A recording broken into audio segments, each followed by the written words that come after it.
You're listening to 88.7 WLUW Chicago Sound Alliance, broadcasting from the campus of Loyola University. Next up is Live from the Heartland, featuring Michael James, Katy, Hogan, and Thom Clark. Today's show features conversations with John Arena and Jessica Simmons Jimenez. Thank you for listening and enjoy the show. Hey, good morning, everybody, brothers and sisters, ladies and gentlemen, hermanas y hermanos. Welcome to another edition of the Live from the Heartland show. This is Michael James with Katy, Hogan, and Thom Clark, and we've got a lot of information we're going to send your way, and we're hoping you're having a good day already because it's going to get up to 40 degrees, and we can run around outside, have a great time. How goes you guys? Daylight savings time already changes tonight. Tonight? Oh, tonight. I thought that was next week. Are you sure? No, we're having this No, debate it's tonight. about it. It's tonight. Okay. So it's spring forward. Lose yet another hour of sleep. Never mind. So, Katy, our alderwoman-elect, Maria Haddon, there I do it again, You'll get used made to some it. endorsements Yes, she this did. week. Just And like a real politician. Just like a real politician. So, who are her choices, and what do you think about those choices? Well, we'll find out when we have Matt Martin on in a couple of weeks. He's running in the 47th. He's a good buddy of Amaya Pawar, who we had on 8 years ago, right before his very surprise win, and then again after, since we were patting ourselves on the back for identifying him. We had him on when he was running for governor, too. That's right. She also backed Andre Vasquez, who was also on the show and is in a very tight race in 40, possibly toppling a giant in Mr. O'Connor. Yeah. That's a real important race. I know a lot of people from 49 are crossing the border to work on it. I think she's also backing Ms. Gutierrez in, which ward is that? That 30. is 30. Mm-hmm. And that's Louis' daughter. Mm-hmm. And then my buddy Murphy in 39.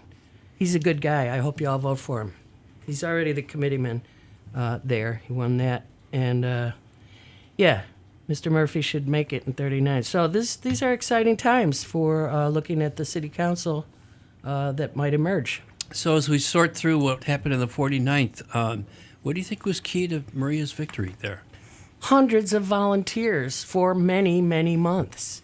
Yeah, they really did it over An time. incredible amount of volunteers sticking with it week after week, month after month. I mean, she started 20 months before, and she didn't waste time. Yeah. I'd be curious to find out, because I haven't heard her claim a number, not how many doors she knocked on, but actually how many people she talked to face at their front door. I bet she hasn't kept track. I mean, that'd be a lot of... But, the petitions alone were 2,900 names that were collected one by one. Right. They weren't done in street corners or at public events. They went door to door to collect their petitions. So Right. they knew they had a really clean petition sheet. And with 2,900 names, she had a third of her vote total from the start. Right. Actually, more a than little a third. more than a third. Yeah. Closer to a half. Yeah. No, it was a well-run campaign.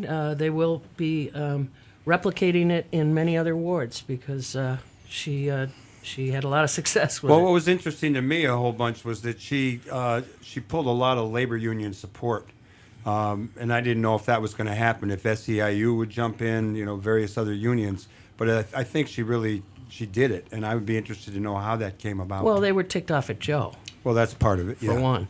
And SEIU was the one that I saw in the streets side by side with us, and that made a difference because their workers were actually in the residential senior and rehab homes that we have many of in our ward. So we cracked the senior homes this time. Well, I haven't looked at the specific results from each, which I'm going to, but I think we definitely made a dent.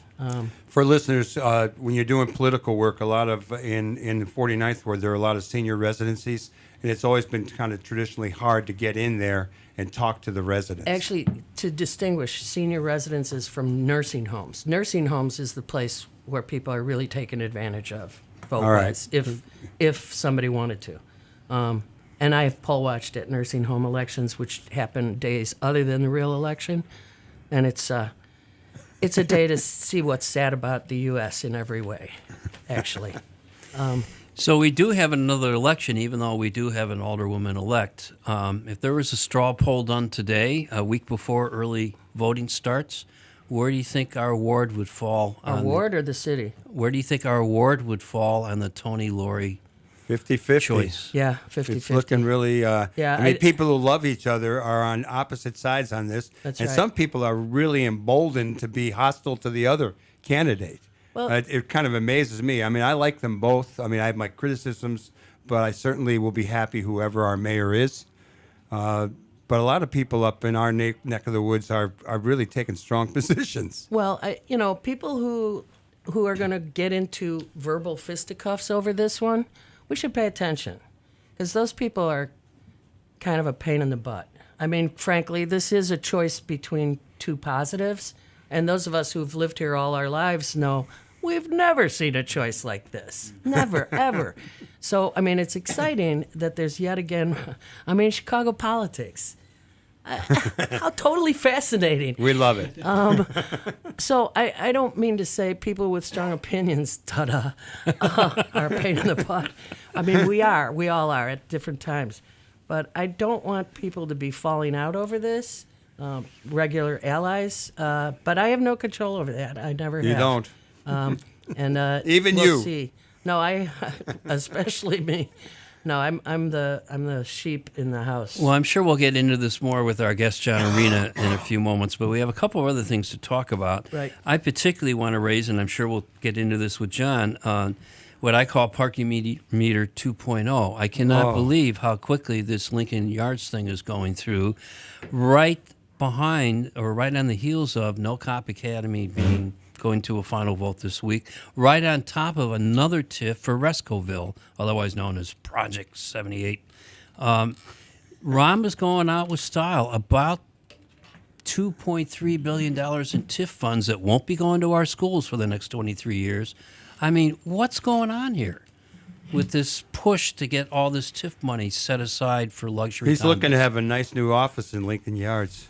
Yeah, that's a good line. I think we should repeat that one over and over and over again.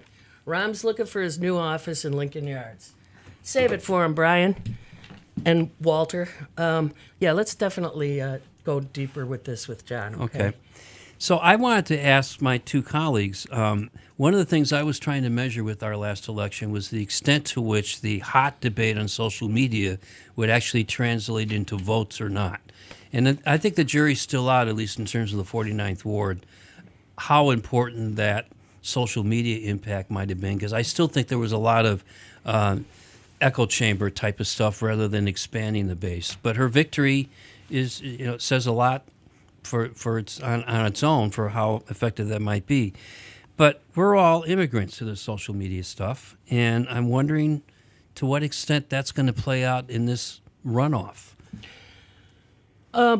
They both are all over social media already. Yeah, everybody's on social media, and some people should not be. Okay, period. I've had it. I can't tell you the number of times I typed and I deleted, or I simply looked and I went, no, Not now. no. Maybe later. Yeah, definitely maybe later. Like, I have wanted to write something fair about Joe Moore since the beginning of the campaign because, my allies in this race said some incredibly nasty things and untrue things about his history. And for those of us who've known him forever, at least 20 of those 28 years, he was progressive. And he we did talk push. about that last week. We both threw out kudos to Joe. Yeah, so I won't We're do doing that it over again, but, but social media. But the last 8 years were rougher. Social media, back to the point, Okay. is where people think they can say anything, including falsehoods, and they don't get challenged. And if they do get challenged, then you get, Slammed shoveled back. over. So it's social media ticks me off. It's a very useful tool, but some people just Abuse it. there you go. I think learning how to incorporate this tool into our civic discourse is something we're still learning. Yeah. Because civic discourse has certainly coarsened over the last few Good years. word. That's a grown-up word. Well, it has coarsened. I'm afraid that's what's going on. So No, that you're right. more and more people are disgusted to even enter the fray. So today, There's a canvas for Tony from 3925 North Ashland at 10 a.m. Believe me, folks, this is a 50-50 race at this point, so if you've got strong feelings, put your boots behind it. There is also a canvas for Lori today from 2 to 4, 5409 North Broadway at that office. North Side, do your best, because I think the race is going to be decided up here, frankly. All right, so Food Not Bombs is having their community meal Sunday, March 10th, 4 to 9 at 6900 North Glenwood, site of the new Post Office Box Collective, which we'll talk more about with Salome when we maybe have her on the show. But it's a new art space. Yeah, and it's literally the old P.O. Box storefront. So it's kind of cute. Cute. The apparent final vote on the new police academy on the west side will be taking place at the city council on Wednesday, March 13th. Organizers against the cop academy are asking folks to show up at 9 a.m. for a press conference and the 10 a.m. city council hearing. Even though there's no way it's not going to pass, right? But we need to We'll talk to John about that. show right. our faces to Yep. understand that we are watching them give away the store again. I want to see the training curriculum before we put another brick on top of brick.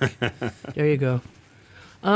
Let's just go straight to our guest, shall we? After our musical break. Is that You're okay? listening to Live from the Heartland on WLUW 88.7 FM and WLUW.org. Please like us on Facebook.